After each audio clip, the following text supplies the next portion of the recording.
السلام علیکم، آپ دیکھ رہے ہیں خالد اقبال یوٹیوب چینل۔ ناظرین، قانون کیوں بنایا جاتا ہے اور قانون میں انصاف اور اخلاقیات یعنی ایتھکس کا کیا رول ہے؟ اگر یہ کسی بھی قانون میں انصاف نہ ہو، اخلاقیات نہ ہوں تو اس کی کیا حیثیت ہے؟ یا ہمارے ملک میں خاص طور پہ قانون کو کس طریقے سے استعمال کیا جاتا ہے؟ آج اسی کے بارے میں بات کرتے ہیں۔ قانون کا اولین مقصد انسانوں میں تفریق کی نفی ہے، یعنی سب انسان برابر ہیں۔ زندگی کے مختلف شعبوں میں قوانین بناتے وقت اس اولین مقصد کو سامنے رکھنا ہوتا ہے کہ کسی کے ساتھ ناانصافی نہ ہو۔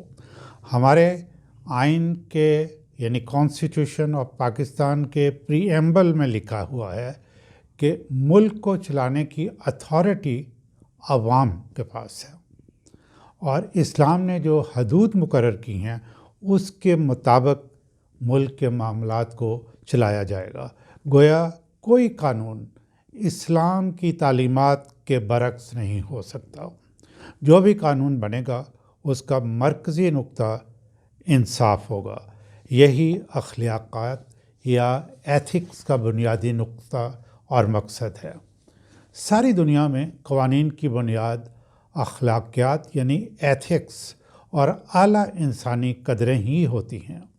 اگر کوئی قانون کسی خاص شخص یا گروپ کو فائدہ یا نقصان پہنچانے کے لیے بنایا جائے تو وہ قانون انصاف سے عاری ہوگا۔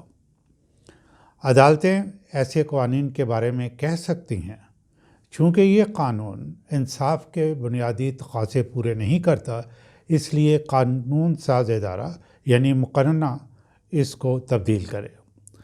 ہم مثالوں سے ڈسکشن کو آگے بڑھاتے ہیں تاکہ ناظرین کی سوچ میں کلیئرٹی آ سکے۔ ناظرین، SRO پاکستان میں بہت ہی بدنام قسم کا لفظ سمجھا جاتا ہے۔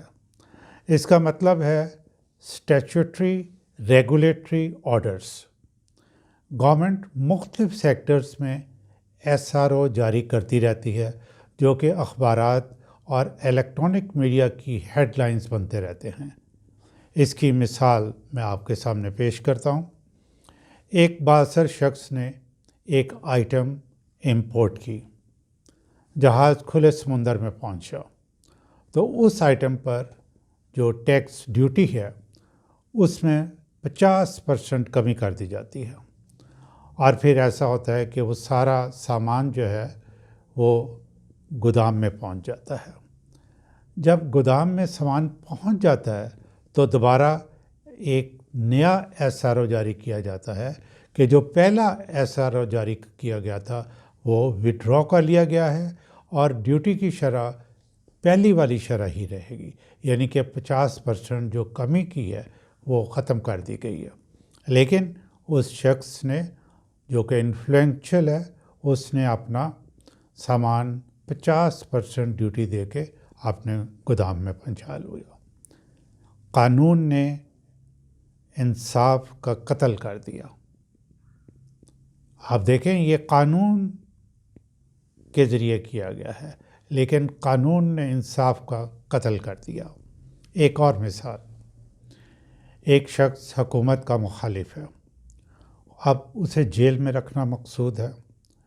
جو اس پر الزام ہے اس کی سزا میں قید نہیں، صرف جرمانہ ہے۔ جرم سرزد ہو چکا، بعد میں حکومت نے قانون بنایا کہ اس جرم کی سزا میں قید شامل کر دی اور اپنے مخالف کو پکڑ کر کورٹ میں پیش کیا اور سزا کے لیے مطالبہ کر دیا۔ اب یہ عدالت کا کام ہے کہ بعد میں بننے والے قانون کو پہلے سے سرزد جرم کے لیے استعمال نہ کرے۔ یہی انصاف کا تقاضا ہے۔ ایسے بھی کیسز ہیں کہ جرم ہوا، اس وقت قید اور جرمانے کا قانون موجود ہے، لیکن کسی شخص، اشخاص یا ادارے کو بچانے کے لیے قانون میں تبدیلی کر دی یا قانون ہی تنسیخ کر دیا تاکہ کسی کو سزا سے بچایا جا سکے۔ تو یہ سارا عمل انصاف کے بنیادی اصولوں کے منافی ہے۔ آج کل وطن عزیز میں ایک خبر میڈیا کی زینت بنی ہوئی ہے کہ چند خاص لوگوں کو موجودہ عہدوں پر قائم رکھنے کے لیے ریٹائرمنٹ کی عمر میں اضافہ کیا جا رہا ہے۔ اس پہ غور کیا جا رہا ہے۔ یہ بھی انصاف کے اصولوں کے منافی ہوگا اور ایسے قوانین کو بے انصافی ہی کہا جائے گا۔ قانون کو انصاف سے استعمال کرنا بھی اہم ہے۔ ناظرین، اس بات پہ غور کیجیے گا کہ قانون کو انصاف سے استعمال کرنا بہت ضروری ہے، یعنی کہ لا شوڈ بی یوز جوڈیشیسلی۔ ایسا قطعاً نہیں ہونا چاہیے کہ قانون جو ہے وہ جج کے ہاتھ میں ہتھیار ہے اور وہ اپنی مرضی سے انتہائی غیر منصفانہ طریقے سے استعمال کرے۔ جج کا یہ عمل اخلاقیات اور انصاف کے منافی ہوگا۔ جب میں اخلاقیات کی بات کرتا ہوں تو انگریزی میں وہی ورڈز ایتھکس۔ مثلا مقدمہ کی کارروائی مکمل ہو گئی، فیصلہ محفوظ ہو گیا، کئی بہاریں آئیں، کئی خزائیں گزر گئیں، فیصلہ محفوظ ہے۔ This act is extremely in ethical. کوئی مقدمہ کسی عدالت میں ہے، مقدمہ لاکھوں کروڑوں لوگوں کو متاثر کر سکتا ہے، وقت کی بہت اہمیت ہے، لیکن مقدمہ سننے کی باری ہی نہیں آ رہی۔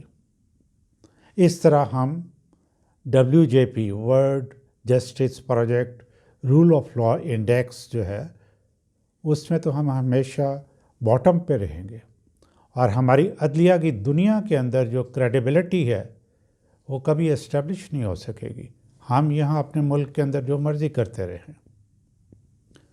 قانون پر عمل کرنا صرف شہریوں کے لیے تو نہیں ہے نا، سب سے پہلے عدلیہ اور انتظامیہ کو اس پر عمل کرنا ہوگا۔